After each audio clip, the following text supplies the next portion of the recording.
The wind swept across the canyon like a restless spirit, carrying with it the dust of centuries and the whisper of dangers long forgotten. But on that evening, the only sound louder than the moaning gusts was the creak of a weathered wooden bridge stretching across the narrow gorge, and upon that bridge rolled a wagon, driven by a woman whose determination outweighed the fragile timbers beneath her wheels. Her name was Clara Mayfield, a rancher's daughter who had braved storms, droughts, and the unforgiving scorn of men who said the frontier was no place for women. And though her heart beat steady as she guided her team of horses, the boards beneath her shuddered with every turn of the wheels, groaning like an old man begging to be left alone. But the crossing was the only path forward, the only way to deliver supplies to her father's ranch before night fell. So she pressed on, tightening her grip on the reins, eyes fixed on the other side where safety seemed just a few yards away. Yet fate has a way of choosing the moment when the ground crumbles beneath our confidence. And just as the wagon reached the midpoint of the bridge, a sharp crack split the air like a rifle shot. The boards splintered, the iron nails tore free, and with a terrifying lurch the entire weight of the wagon dragged the sagging beams downward, horses rearing in panic as Clara's scream was lost in the echo of collapsing timbers. For a heartbeat she was suspended between survival and doom, her body thrown forward as the wagon tilted dangerously toward the churning river below, her fingers clawing at the side rail, splinters digging into her skin as she struggled to hold on. But the force of the wagon's descent was merciless, pulling her closer to the edge, where water foamed like the mouth of a beast eager to swallow anything that fell within reach. And it was in that very moment, when hope seemed no more than a candle snuffed by the wind, that a figure emerged from the shadows of the canyon trail, a rider astride a chestnut stallion, his hat brim pulled low over his eyes, revolver holstered at his hip, spurs catching the last glint of dying sunlight. He was the kind of man whose name traveled faster than his horse, whispered in saloons and over poker tables, a cowboy known more for his deeds than his words. And as his eyes locked onto the scene of disaster, he did not hesitate. For hesitation was a language he never learned. He dug his heels into his horse's flanks and charged forward, the stallion's hooves striking sparks against the rocky path as they closed the distance. Clara's grip slipped, her scream carried by the wind, the wagon plunging deeper as the bridge snapped like dry bones.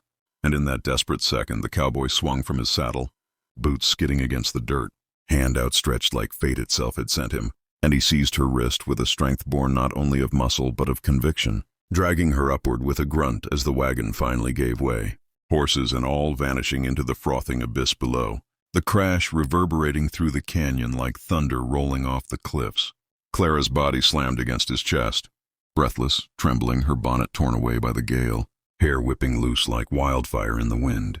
And though she fought for air, her eyes met his, and she saw the calm within him, a steadiness as unshakable as stone, his voice low and rough as gravel when he muttered, "You're safe now, ma'am." But safety was only half true, for the bridge lay in ruin, the wagon and its precious cargo lost to the river, and night was falling fast across the canyon, painting the world in shadows where outlaws and wolves alike prowled hungry for opportunity. Clara struggled to steady herself, feet stumbling beneath her.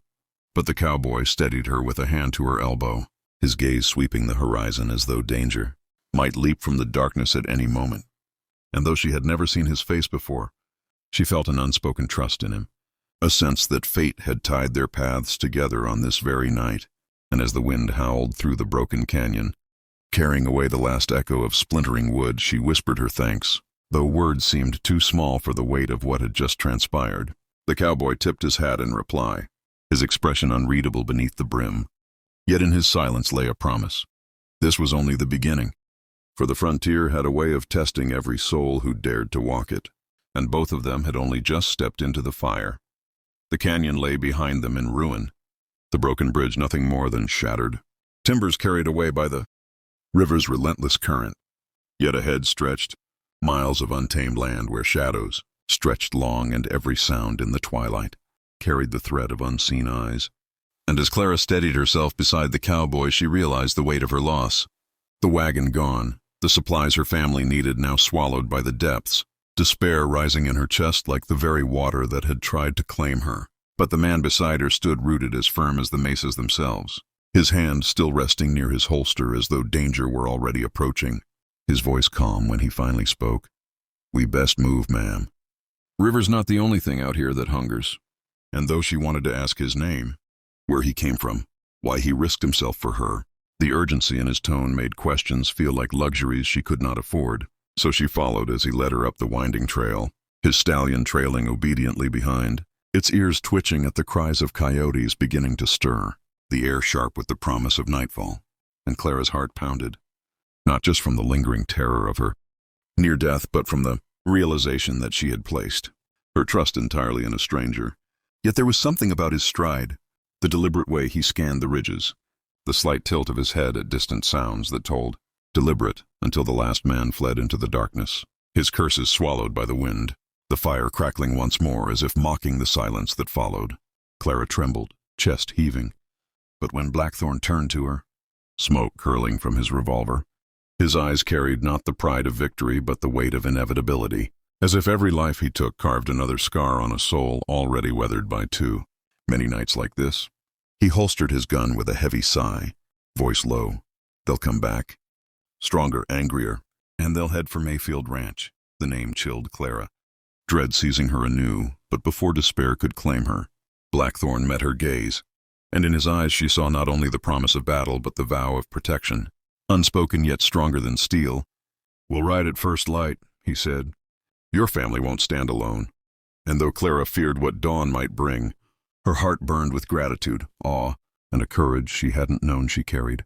For sometimes salvation wears the face of a stranger, and sometimes destiny begins on the very night you almost lose everything. As the stars wheeled overhead and coyotes howled from distant ridges, Clara lay awake near the dying fire, whispering a prayer not just for her family but for the man fate had sent, the cowboy called Blackthorn, whose path was now forever tied to hers by blood, by danger, and by the bridge that had collapsed beneath her wagon, yet delivered her into a story far greater than she had ever imagined.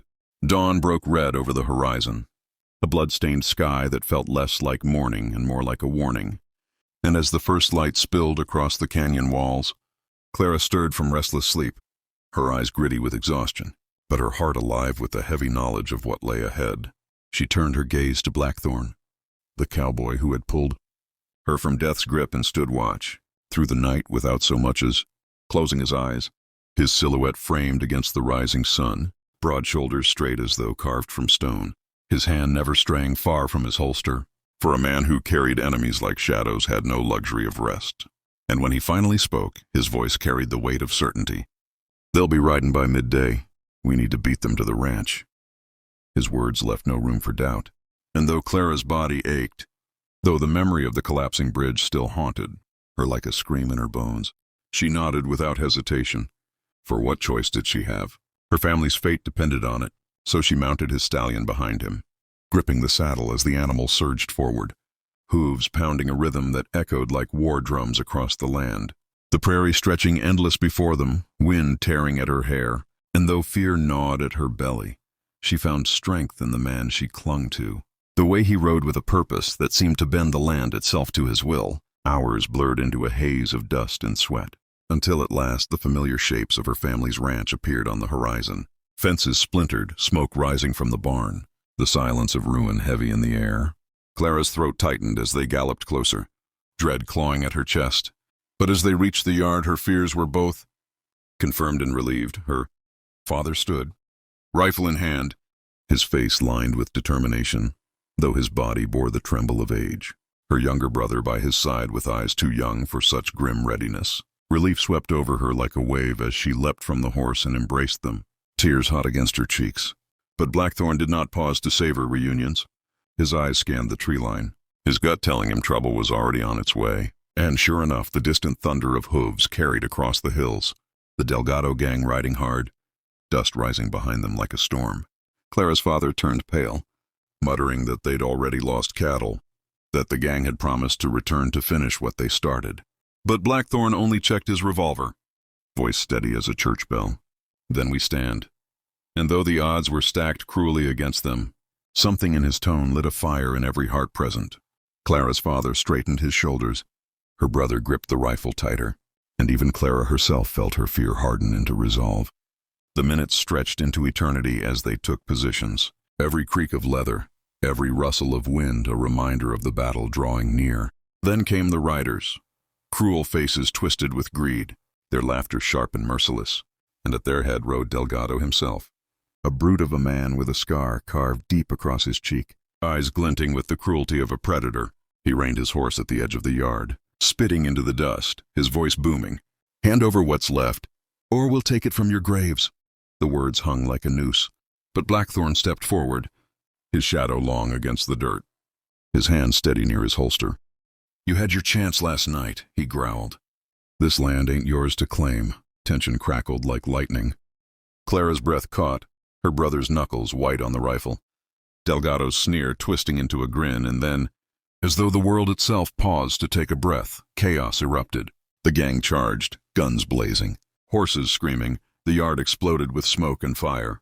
Clara ducked behind the fence, her ears ringing with the roar of battle, bullets whipping splinters from the wood. Blackthorn moving like a phantom through the chaos, his revolver flashing, each shot deliberate, each step purposeful. Delgado's men fell, but more pressed forward. Overwhelming in number, Clara's brother fired wildly. Her father's rifle cracked steady but slow, yet still the tide pressed against them, until at last Delgado himself dismounted, bellowing like a bull as he raised his shotgun, storming straight for Blackthorn, their eyes locking across the chaos.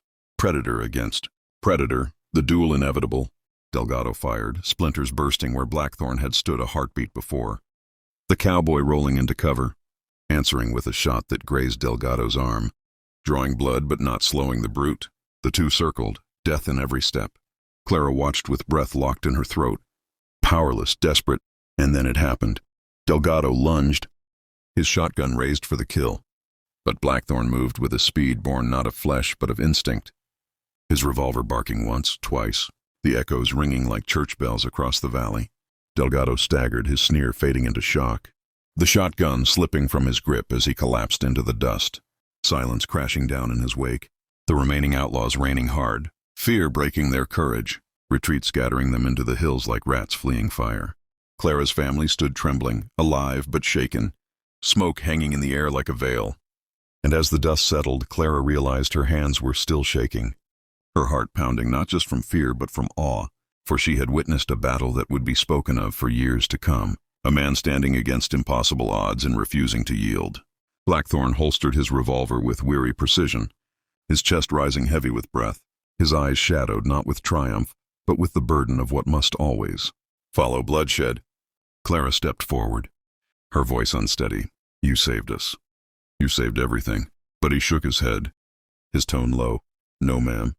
I just bought you time. The frontier doesn't let go easy." And though his words carried the weight of truth, she knew in her heart that time was enough. Time to rebuild.